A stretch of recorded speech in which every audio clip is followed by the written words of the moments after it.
And now we'd like to welcome these two fine gentlemen to our discussion today. We have a round table. It's a very small round table, but it's still a round table discussion, a virtual round table with you gentlemen. So welcome to both the Vice President of IT Architecture and Emerging Technologies at Prologis, Robbert Heekelaar. Robbert, welcome. Thank you. Happy to be here. And we have the Senior Vice President at Wirepas, Jani Vehkalahti. Welcome. Thank you. Happy to be here as well. Janne said such nice things about you in his presentation. Did you hear that? Yeah, I'm flushed. Well, it's for good reason. But ladies and gentlemen, I'd like to kick off our discussion with an honest discussion. Let's take the gloves off. I'd like to know, why was it so important for you to attend this particular roundtable discussion? For Janne, I understand it's maybe a no-brainer, but you guys, why is it so important to show up at this roundtable discussion with us today? So I think we both are like evangelists. So, okay, sorry, Robert. Go ahead, Jani. Too many people today are focusing on that the first 5% that are already connected. And then there's this 95% that needs to be still connected. And that's what makes us passionate to focusing to kind of helping the companies to connecting that 95% of the things. And we cannot do that alone. So we need a partner like Haltian, which are making that easy. They make the end-to-end solution. And not only to make the solution available, but also educate the market that this is already today, it's available, and you should just start. So it's like a marriage, I can't make it without you. I just can't make it without you. That's what you mean. Very well. How nice. Robbert, what's your motivation for tuning in today? You said it's like a marriage, and we have kind of a 3-year relationship already. So, you should help your partners. That's the first reason, obviously, but we also have a little bit of a more selfish reason.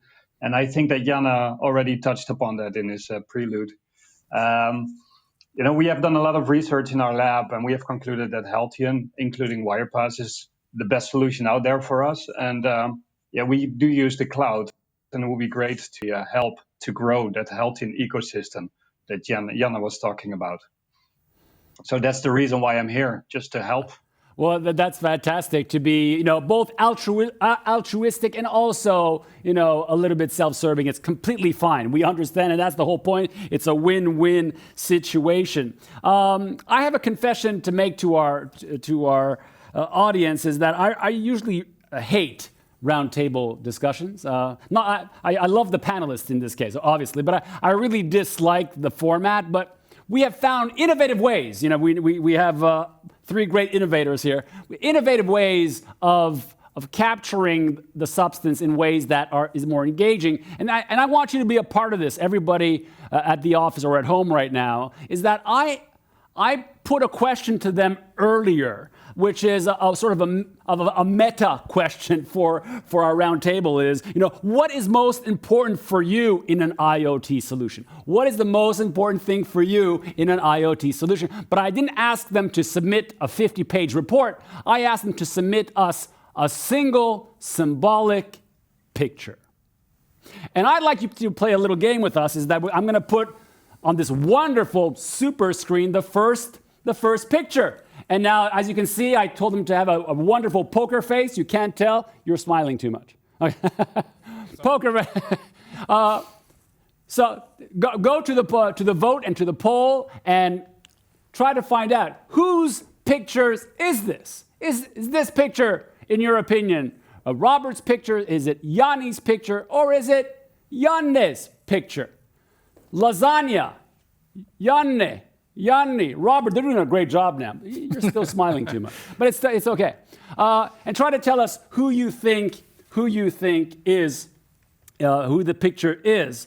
And I can see here that for the lasagna, we are getting already the most votes for, and that might change, but I'm going to start with this. It seems Jani, the audience think that this is your picture. Is this your picture, Jani?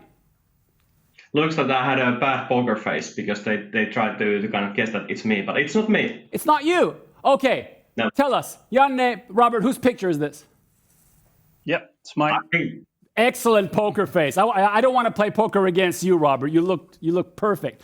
But could you please tell us why? What were you thinking? How does the lasagna have any relevance to IoT smart building solutions? How?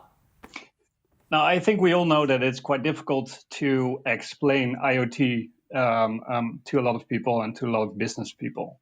And we try to visualize things in a nice way. And what's better than to talk about Italian food, right? So you have different kinds of Italian food, but let's take two. We have lasagna and we have spaghetti. And that's how we actually can separate two kinds of IoT solutions. So think of the spaghetti, right? These long strings. These represent the companies that tell you we have it all. Don't worry about it. It's just we have the sensor, we have the platform, we have the visualization tools. We give you a dashboard, an app, etc. That is one thing. That's the spaghetti model. While we, as Prologis, we're looking more for the layered model, and there is the lasagna, right? So you have different layers in the solution. So you have a sensor layer, you have a backend layer or a data layer, et cetera, et cetera. So you have all kinds of layers that you can actually build on, and you actually want to have these layers quite independent from each other. You'd like to be able to switch out vendors in every layer. You like to integrate or merge in new technologies in a later stage. So you want to be as flexible as possible, and that's why I chose this lasagna picture. Just full layers that you can actually, fill yourselves. I will never eat a lasagna the same way again. I think that you changed my perspective. What a wonderful metaphor, gentlemen. What do you think of this? I think it's a beautiful metaphor for working kind of like a horizontally instead of vertically in a silos. So really good example. Yeah, great story and full packet with the facts. So this is exactly how we also see the IoT world, that you need to build a system and solutions where you are independent on the different layers, because you cannot foresee the future. So you need to be independent in the different layers. IoT will be a multi kind of tenant way that there is many use cases and many needs going further. No, and just elaborate a little bit on it. That's the tricky part, obviously, because the spaghetti model is quite easy to sell to business people. Don't worry, we got you. The problem is that you most probably will end up with 20 different apps that will only show you one thing. Thank you for that. Very, very insightful.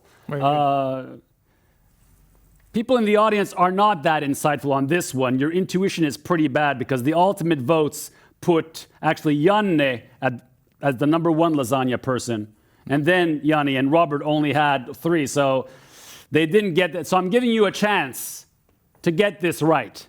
And it's the next picture. Does it mean that Janne looks like a lasagna person? Well, or that he loves Italian food. I mean, I'm not going to go into their heads. Yeah, that was my poker face to fool the audience. Exactly, and you did a great job. But don't do it again. Well, you can if you want. It's their fault. All right. So this is the picture. This is either Jani's or Janne's picture, obviously. So, ladies and gentlemen, please go to the poll. And this time I want you to do a better job. So you go to the table poll, and I would like to see, I'm going to actually, I can even vote from here. This is pretty cool. And again, this is pretty cool. So hey, so the table I am getting Janne. Now we are starting. Janne, it seems that you are ahead in the vote. Tell me. Is that too obvious? It's a table with a sensor. So I mean, it has to be you, right? Or is this your picture? It's not. It's not. It's not. Oh, let's see how the vote continues. We do have a small lag, ladies and gentlemen. So, Jani, you were good with the poker face. Could you explain? It seems to be a pretty average picture of a desk and a mouse and some kind of sensor. But could you explain why this, in your opinion, is the most important thing in IoT solutions? Sure, and I managed to fool the audience because I picked a picture where there's a Haltian sensor, so directing that to Janne. The reason why I picked this is because I think that the scalability is the most important thing. And this is not necessarily something that you think in the beginning. And this is exactly like when you look this picture, that you see the one sensor, one day. And then you automatically think that you go forward. You just add the next table and the next sensor, next table and the next sensor. And that's how the people are kind of get used to it, because we come from the world where we have used our cellular phones. If you buy one cellular phone or you buy 10 cellular phones, they all work. But when you go into IoT, what you need to design from the beginning is to think the scale. So is your successful project going to be 10 sensors or 100 sensors or 1,000 sensors in one building or tens of thousands of sensors? You need to know that from the beginning. This is not the feature that you can add later on. And that's a difficulty, because you need to really see and believe on your dream, that where you're going to be, and then you need to select the partners and the technologies accordingly. You cannot update that afterwards on the system level. And that makes it difficult. Okay, if you do the good lasagna model, like Robbert said, of course you can then maybe change there are different technologies that you scale in the backend and you scale in a sensor and a connectivity. But it's really like that when you start to kind of proceed in your project, so usually the first of the challenges on the scalability is that, okay, so how do I do the planning? Where do I put the sensors? Where do I put the coverage? So it's not about this kind of one room, but you need to have a one floor or the whole building. So that's the first level scalability. And then with that scalability, you kind of start to fear about the interference, which is affecting the reliability. So kind of scalability is kind of the full picture, and the scalability is also the system cost and the total cost of ownership. So are you paying subscription fees, because it's different for the 10 and a million devices. So I usually explain to my partners and our customers that they think that are you going to be the 2 devices or 2 million devices or something in between. But you need to know that from the beginning. Thank you, Jani. Gentlemen, what do you think of Jani's take on this? Yeah, scalability. I think Jani touched a very important point. And if you think about IoT in general, it's quite easy to actually create a proof of concept or a small pilot. But things actually get quite a lot of more complicated when you need to scale that into millions of devices, for example, or even thousands of devices. So there's a lot of things that you need to actually figure out. So how am I going to install this? Yeah. How am I going to support this? What about the security? Do I need to manage that separately, or is it inbuilt? And so there's a lot of things that you need to figure out before you start actually scaling. Great. Robbert, what did you think? Your take on scalability? I totally... scalability is extremely important, especially when you think about new deployments that you do. In many times, it will be a small use case that you're solving. I have an example that I can talk about later on. But if you just solve this small use case, and then people start to get a little bit more into IoT and start to get new ideas, like, oh, then I want to measure this as well. Oh, then I'd like to do this as well. Then you have to make sure that you have something in place that you can actually scale. So just put extra sensors in, and it will work right away. You should not be like starting small and then, oh man, we have to grow big. We have to find another solution.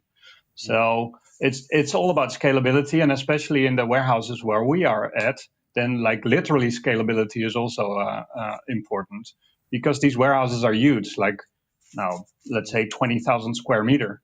So it definitely has to be scalable then. Yeah, I mean, I have unlimited appetite for lasagna.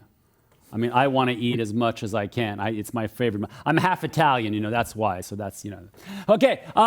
Hey, there's a final picture, and it's a no-brainer. Janne, take a look at your picture. Yeah. How classy.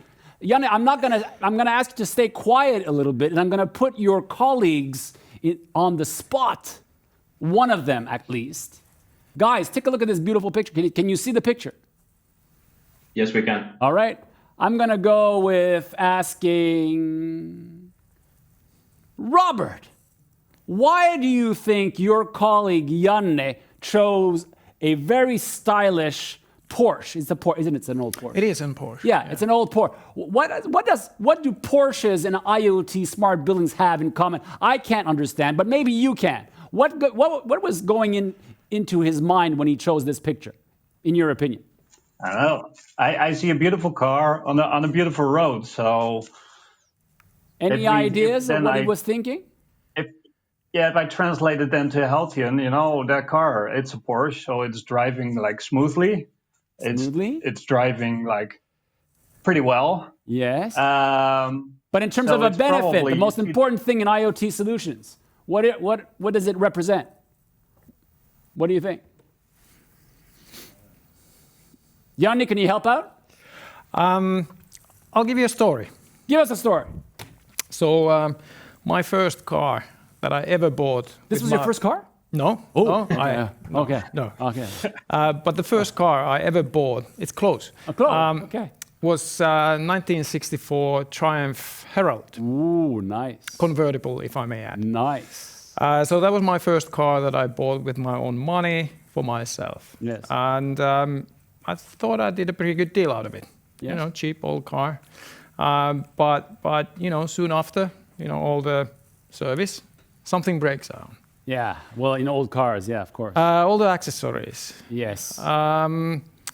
Lost opportunity costs when the car doesn't start and you're going somewhere on a date, for example. Exactly. Yeah. So thinking of it from the total cost of ownership, this kind of like reminds me of that. So that's not Haltian, right? No. Okay. So similarly thinking of IoT solution as well, that like I was saying in my previous presentation, that you can't really focus on one thing alone, but you need to think about the different elements that comes along with it. So you actually make a commitment on many different things when you start deploying IoT solution as well. So there's a connectivity cost as well, something related to that. Again, lost opportunity cost. So what happens if something breaks down? Yeah. Where do you get the support? What's the lost opportunity cost for your business if you all of a sudden doesn't get the data as well? How do you install the devices as well? So there's a cost of time as well involved in that as well. So there's a lot of different elements involved when you look at the whole thing from the total cost of ownership point of view as well. So it's not only sensors, it's not only about the cloud, there's a lot of different other things. Buy your IoT systems the same way you buy a car. Total cost of ownership, scalability, and the layered approach as opposed to the silo approach. Beautiful insights. Thank you. Gentlemen, you have 1 minute each to give me your favorite micro story about IoT smart solutions. Let's give them whet their appetites with a micro story of success in IoT. You have 3 minutes. So 1 minute each. Guests first? Okay. Yes, guest first. Robert. Okay, let me start. 1 minute. So you have to start small. That's my advice. So one example is what we have. We call the pump room kit. Yeah. We have a lot of pump rooms in our warehouse, and these pump rooms need to be checked every week. So what we did is we put a few sensors in every pump room. So let's think of like 3 sensors and a gateway. And we start to monitor from a distance. And that made us, instead of going there once a week, once a month, which saved us more than 30 minutes per month.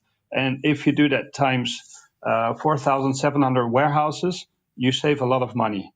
That within a minute? Yes. Yeah, actually less. Congratulations. You're very effective. Thank you, Robert. Thank you. Jani.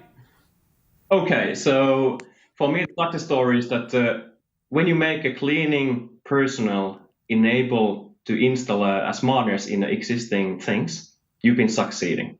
And that's what the Haltian has been proving with the smart washroom case, that you don't need to educate the kind of very expensive installers to make the smartness in the existing assets. But actually the cleaning personnel, which is already there, the maintaining those, can actually do the installation. So you drive down the cost. So everybody are talking about the ease of installation. Haltian has really proven that on the field that it works. Great. Super. Thank you. And so on my behalf, I agree. Yeah. I have an example of actually emphatic building. And what I believe is that instead of one large problem, you should actually focus on solving a lot of small problems as well. And that actually results on a kind of like a positive outcome as well. And as a result of that one of our customers, for example, have given a nickname for empathic building. So amongst the employees, they call it Emppu. Emppu. And to me, that's a sign of success as well. Absolutely. When you start giving nicknames like that, it's close to the heart. Gentlemen, we have come to the end of this roundtable discussion as a roundtable, but now we are opening the floor to all of you. So please send us some more comments. I got at least 2 that I can use. And now this comes from our audience to the 3 of you. And the one question comes from Mikko from Oman Building Automation, Oman.fi. And he asks the following question.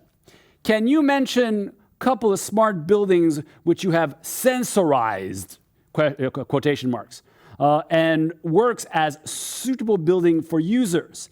Is there some case studies in Haltian or Wirepas websites on this? Here's one living example of it. Yeah. Would you like to, Robert, explain further, or shall I? Go, both of you. Please. So if you go, for example, at Helsinki Airport, Yes. pretty much all the washrooms in that building, which is several kilometers point to point, all the washrooms actually have sensors in it, providing data for efficient cleaning. So you have sensors measuring number of people visiting those facilities, as well as sensors in the dispensers, indicating what's the fill rate of those dispensers. And combining this data for cleaners, they actually become much more effective. Fascinating. Robert? Yeah, there's super cool video about that use case. I'm sorry? There's super cool video about that use case. And that's on your website or a Haltian website or both? I think it's our website, but it will come as a part of the Haltian as well. Okay, so Mikko is happy with his answer, I'm sure. Thank you, Mikko, for that question. And now we look at Johnny's question. Johnny is asking how to manage the battery change if there are millions of sensors. That's a good question as well. So we can actually schedule it in advance as well. So if a customer has lots of sensors, we can monitor remotely what's the state of each sensor's battery-wise as well. And probably the right way is to schedule it as well area-wise, depending of course on the deployment where those sensors are placed. If those are in one location, it's easier. If it's in multiple locations, you can do it as well. Typically there are facilities management companies or facility service companies who can do that as well as a part of their service. But this is something that you plan years ahead when you start deploying the solution. So Janne, that's probably a good addition to that. It's very difficult to replace sensors in a warehouse that is in full operation. So you have to plan it very well.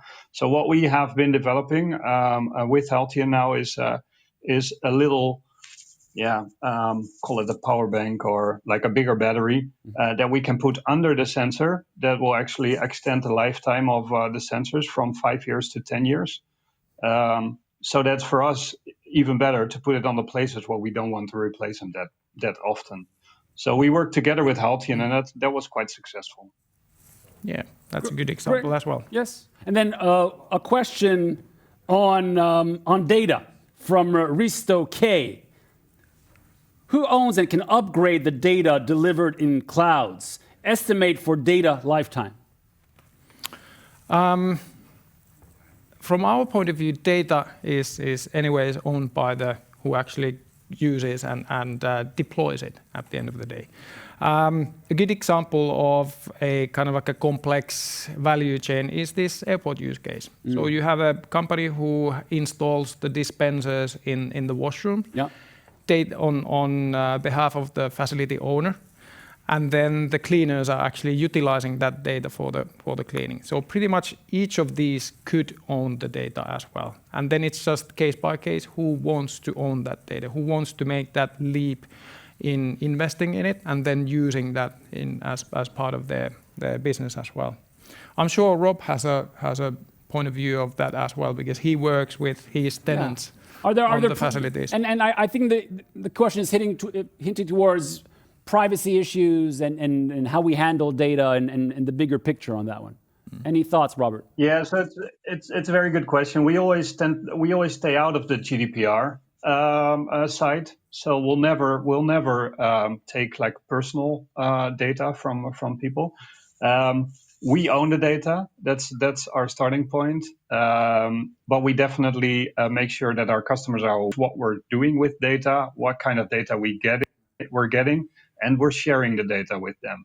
So in that sense, like primarily we own the data, but we have an obligation to share it with our customers. All right, gentlemen, we have reached the end of our Q&A. Thank you so much for participating in this unusual roundtable. But I think we did well. What do you think, Janne? I think so, yes. Appreciate guys joining us virtually. Too bad, Jani, you couldn't make it in person, but you look nice online as well. Yes, you look perfectly healthy. Hopefully that'll continue until we get, until well into next year. Stay healthy, stay safe, and thank you so much for participating today. To both of you. Thank you for the invite. Thank you, Jani. Thank you.